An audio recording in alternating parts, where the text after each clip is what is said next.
زي ما انتم شايفين القارب ده رايح جاي رايح جاي رايح جاي، مش عارفين نصور ولا عارف اكمل كلمتين على بعض، ويعني وين على ابو دي شغلانه. السلام عليكم.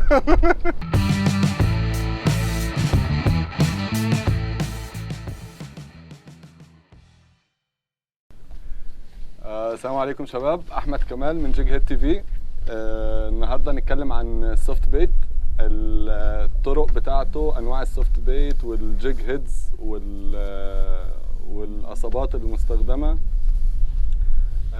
اول حاجه نتكلم عليها هي السوفت بيت نفسه. السوفت بيت عباره عن طعم مصنوع من البلاستيك او المطاط. حركته بتبقى على حسب حركه التيار او الميه نفسها، يعتمد على الحركة الطبيعية بتاعة المية، يعني بيبقى اتراكتيف اكتر للسمك القاعي، ممكن تصطاد بيه حاجة من السمك السطحي زي الكوين فيش او الخباط او حتى الجش.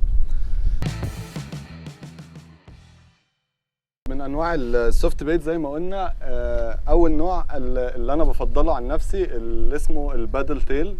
البادل تيل زي ما انت شايف شكله كده شبه الدودة او السمكة الصغيرة، وليها ديل صغير عريض في الظهر.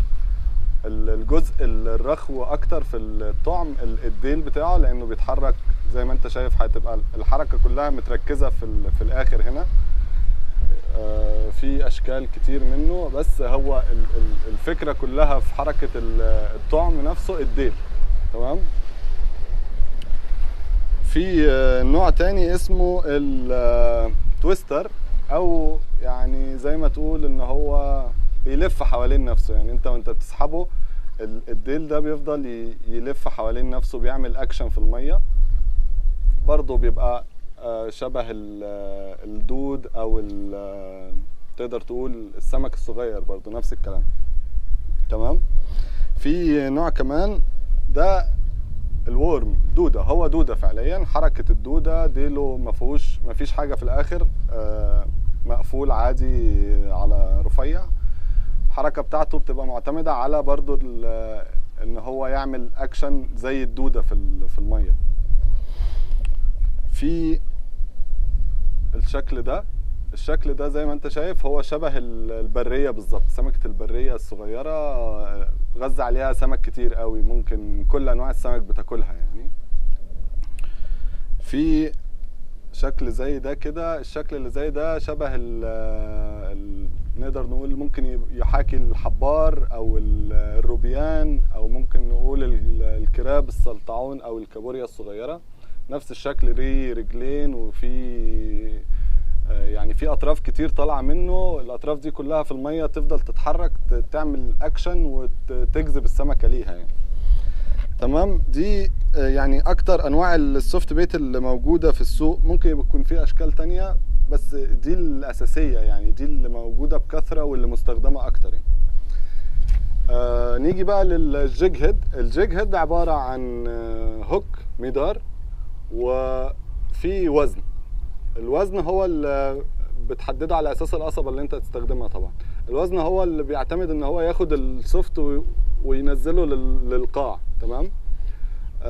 في اوزان كتير، ممكن من 3 جرام، 5، 7، 10، 12، 15، حتى في اوزان بتوصل ل 40 و50 يعني. بس احنا خلينا نتكلم لو انت هتستخدم من على الشط، فيعني انا افضل ان انت تستخدمش وزن اكتر من 15 يعني، او حتى 12 جرام يبقى كافي جدا يعني. المدار نفسه في على حسب حجم المدار. انا استخدم دايما المدار رقم 4، وفي المدار رقم 2. المدار رقم 4 هو المدار رقم 4 هو الصغير، ده رقم 2 ده الكبير. خليني اوريكم رقم 4، ده رقم 4. وفي عندنا طبعا اشكال كتير من شكل الوزن اللي محطوط في المدار. في الاول في زي ده مدور كده كوره، وفي زي ده كده عامل زي الطلقه، هو حتى اسمه بوليت جيج هيد. بيغطس بسرعه، مقاومته اقل للميه. في اشكال كتير طبعا، بس برضو دي يعني انسب الاشكال. وانا دايما برضو بفضل البولت لانه بيغطس بسرعه، بس ممكن تستخدم ده مثلا لو انت مش عايز الطعم بتاعك يغطس بسرعه، ياخد وقت شويه يعني. وطبعا كل سوفت بيت ليه مقاومه. يعني انت لما بتركب الجيج هيد في الوزن بالمدار في الطعم بتاعك، كل طعم من ده ليه مقاومه في الميه. يعني مثلا ده مش هيغطس بسرعه ده، فاهمني؟ او مثلا خلينا نقول مثال اوضح، ان ده هياخد وقت، ده هياخد وقت اسرع اطول من ده هيغطس بسرعه لان مقاومته حجمه صغير ومش عريض، فمفيش مقاومه خالص، وحتى ملوش ديل مش هيأثر وهو بيغطس. اما ده ممكن ياخد وقت شويه اطول من ده وهو بيغطس. تمام. في حاجه كمان بقى الناس بتستخدمها، اللي هي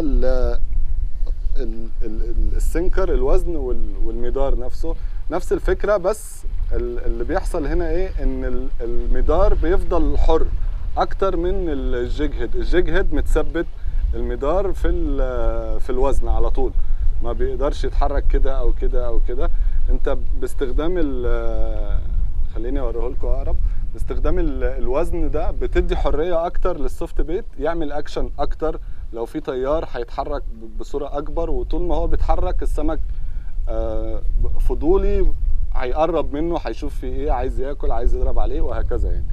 فطبعا برضو نفس المدار ليه مقاسات، والوزن ليه اوزان كتير. يعني في كذا وزن، ممكن من برضو زي ما قلنا من 3 جرام، 5، 10، زي ما تحب يعني، على حسب القصبة اللي انت بتستخدمها.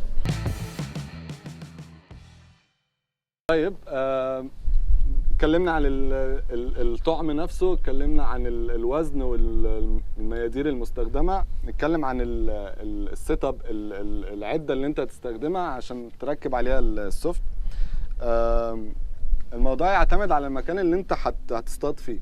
فمثلا خلينا نقول انت هتصطاد في ابو ظبي، دبي، الشارقة، عجمان، المناطق دي الاعماق فيها مش كبيره، مش شط، فيعني بنتكلم 4، 5، 6 متر حاجه كده يعني.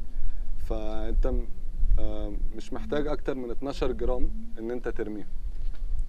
فالترا لايت او لايت سيت اب، يعني اللي هو مثلا ماكس 7، ماكس 10 جرام، ماكس 12، ماكس 14 جرام، يبقى ممتاز جدا يعني. ما اعتقدش هتحتاج اكتر من كده يعني. رحت بقى ناحية دبا والفجيرة والحتت دي، الحتت فيها أعماق مثلا أكتر من 6، نقول 10 متر وطالع، فأنت محتاج أوزان أكتر. فممكن تروح للميديم، وممكن تستخدم الهيفي. بس يعني الموضوع السوفت نفسه معتمد على حساسية القصبة، ان انت تبقى حاسس بالطعم بتاعك وهو على الارض وهو بيتحرك. لو جالك بايتس صغيرة تحس بيها، وكل ما تعلى باوزان القصبة السنسيتيفيتي بتقل، الحساسية بتاعت القصبة بتقل. فزي ما قلنا خلينا في اللايت والالترا لايت. القصبة زي ما قلنا تبقى ماكس 10 او 12 او 14، تبقى ممتازة جدا. تحط عليها مكنة من 1000 ل 2500 برضو يبقى ممتاز. ولاين من 0.6، 0.8، 1 بي اي. برضو انا اعتقد ان 1 بي اي كمان يبقى زيادة شوية، بس ممكن تستخدمه يعني. بس انا افضل ان انت تخليك، لو انت مبتدئ عايز تبتدي مثلا بالالترا لايت، حط 0.8. وبعد كده اتمرست شوية وحسيت ان ايدك ابتدت تتعود على السوفت، انزل ل 0.6. شباب برضو السوفت بيت مش حصرا على الشط. يعني ممكن لو طالع طراد اوف شور رايح مثلا من دبي او ابو ظبي او حتى من الفجيرة، ممكن تستخدم السوفت. بس هتحتاج بقى ان انت تكبر الوزن بتاع الجيج هيد او المدار، وكمان تكبر حجم السوفت بيت نفسه. يعني السوفت بيت فيه من اول 1.2 انش، 2 انش، يعني 2 انش و3 انش، وفي 4 وفي 6 انش كمان. وتقدر تستخدمه في الاعماق، يعني مثلا 20 متر 30 متر، برضو هتحتاج وزن اكبر زي ما قلنا. بس خلينا نوريكم ازاي بقى نستخدم السوفت بيت من على الشط. اتكلمنا على انواع السوفت والجيج هيدز والسيت اب. هنتكلم دلوقتي على طرق الاستخدام. اهم حاجه في الموضوع كله ان ايدك تبقى حاسه بالوزن، بالطعم اللي انت حاطه. لمس الارض، جالك نبش، بايتس صغيره، لمست صخره، حاجه كده، لازم تبقى منتبه على طول. اذا مثلا في تيار قوي ومش قادر تحس، فعينك على التب، طرف القصبه من اوله، هو ده اللي يعني هيبان فيه اذا كان في بايتس او لمس حاجه وهكذا يعني. فانت عندك مطرحين تقدر تركز فيهم: الاحساس بايدك، وطرف القصبه بعينك تبقى مركز معاه. تمام. كل الموضوع كاست عادي،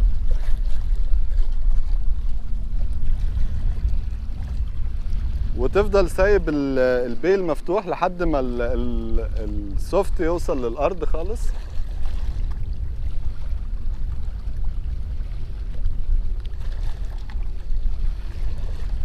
بس نقفل البيل.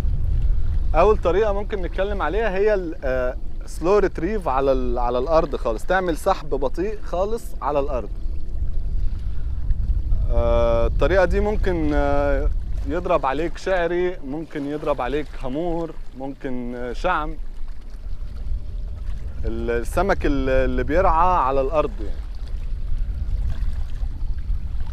تخلي تب القصبه تحت، وبتعمل بس سحب بطيء خالص على الارض، وتدي وقفه بين كل سحبه والتانيه، تدي فرصه لو في سمك بيلحق الطعم بتاعك، تديله فرصه ان هو ياكله، يضرب عليه.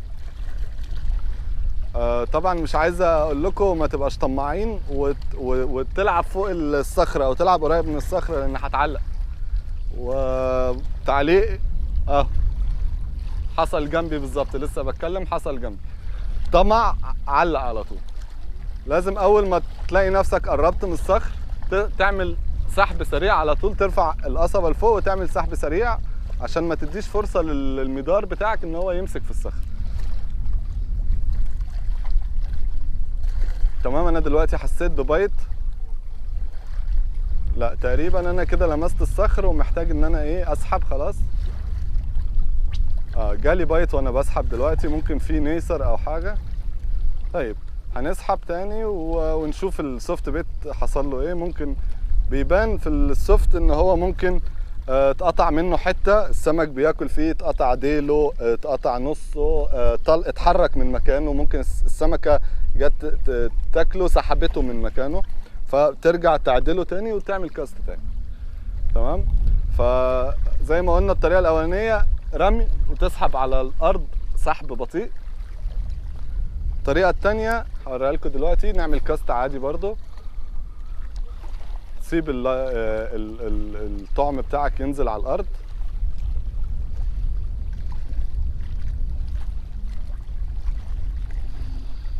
طبعا لازم البوز بتاعك ممكن يطول شويه، لان احنا بنستخدم اوزان قليله. الوقفه ممكن تطول لان بياخد وقت عبال ما يوصل للارض. طبعا لو في تيار كمان هياخد وقت اكتر، يعني ممكن ما يوصلش الارض، ممكن يفضل عايم في الميه. ما تقلقش، ممكن تحصل بايت في نص الميه، مش شرط على الارض بس يعني. تمام كده. لان الطعم بتاعي لمس الارض عشان في شويه هواء، فبتلم الزياده الاول، في بيبقى هواء زياده، خيط زياده طلع، فبتلم الزياده، بس بتخلي فيه تنشن على اللاين بتاعك. بعد كده وانت بتسحب تديله حركه، يعني نطره بسيطه كده، بحيث ان الطعم بتاعك يبقى ماشي وينط كده وينزل تاني. فاهمني؟ مره تانية اهي، مره تانية، وتديله وقفه برضو، تسيب فرصه للسمك ان هو يشوف الطعم بتاعك، يقرب منه، يتحرك عليه، وهكذا. بس وهكذا تفضل تعمل الموضوع ده كذا مره لحد ما تقرب من الصخره. بعد كده تسحب على طول، تطلعه قبل ما تعلق يعني.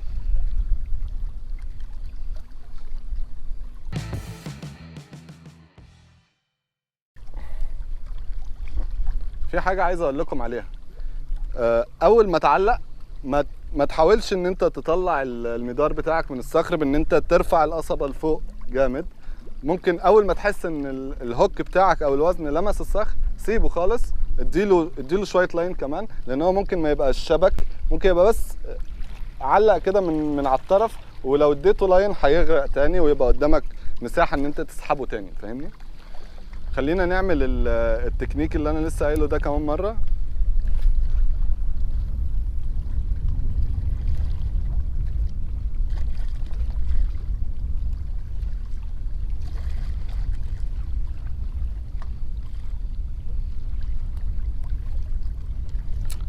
بس وصل الطعم،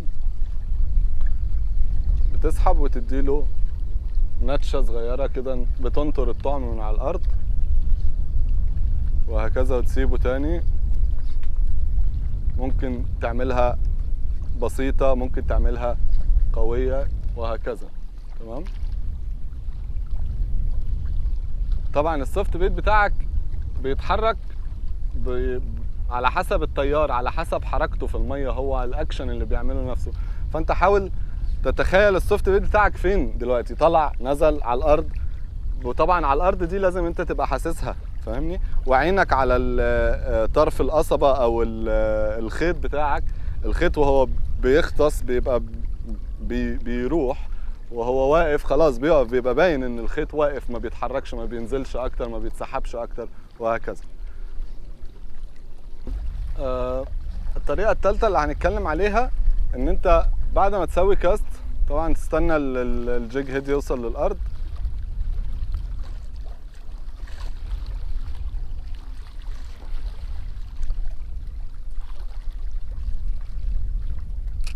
تمام. بتعمل سحبة بسرعة وتوقف.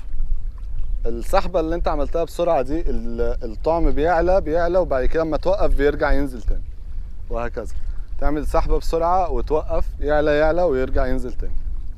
انت بتحاكي ان سمكة بتحاول تهرب او تعيش، وبعد كده مثلا هي مصابة بترجع تقع، وهكذا. تحاول تعيش بعد كده ترجع تقع تاني، وهكذا. الريتريف بتعمل كاست برضو، تعمل ريتريف على القاع بس بسرعة اسرع من الطريقة الاولانية. بتسيبه ينزل تحت وتعمل ريتريف، وهكذا. برضو اول ما تقرب من الصخر تحاول ان انت ترفع القصبة لفوق وما تخليهوش يعلق. لازم تفضل حاسس بالوزن اللي انت حاطه، وعينك على تب القصبة. تمام. طبعا بالممارسة يا شباب ايدك هتاخد على الموضوع اكتر، وهتقدر تعمل تويتشات يمين شمال فوق، بطيئة سريعة كبيرة صغيرة، وهكذا. الموضوع محتاج ممارسة اكتر. ما تزهقش في الاول انك علقت كتير، قطعت كتير، ضرب معاك سمك وقطع منك معرفتش تعمل له لاند. الموضوع محتاج ان انت تجرب مرة واثنين وثلاثة، وبعد كده هتلاقي ان السوفت بيت بقى حاجة اساسية ما تطلعش من غيرها يعني.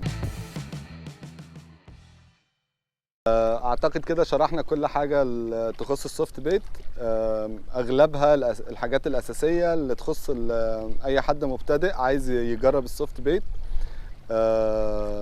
هتلاقي كل المعلومات عن السيت اب اللي احنا استخدمناها النهارده مكتوبة في الديسكريبشن بتاع الفيديو. لو في حاجة ما قلناهاش او في اي اسئلة سيبوا لنا كومنت او ابعت لي على الانستجرام بتاعي كمال جونيور، وفي الانستجرام بتاع جيج هيد، وان شاء الله نحاول نرد عليكم بفيديو تاني، او حتى نسيب لكم كومنت او نبعت لكم على البرايفت مسج. اخوكم احمد كمال، جيج هيد تيم. اشوفكم في فيديوهات تانية.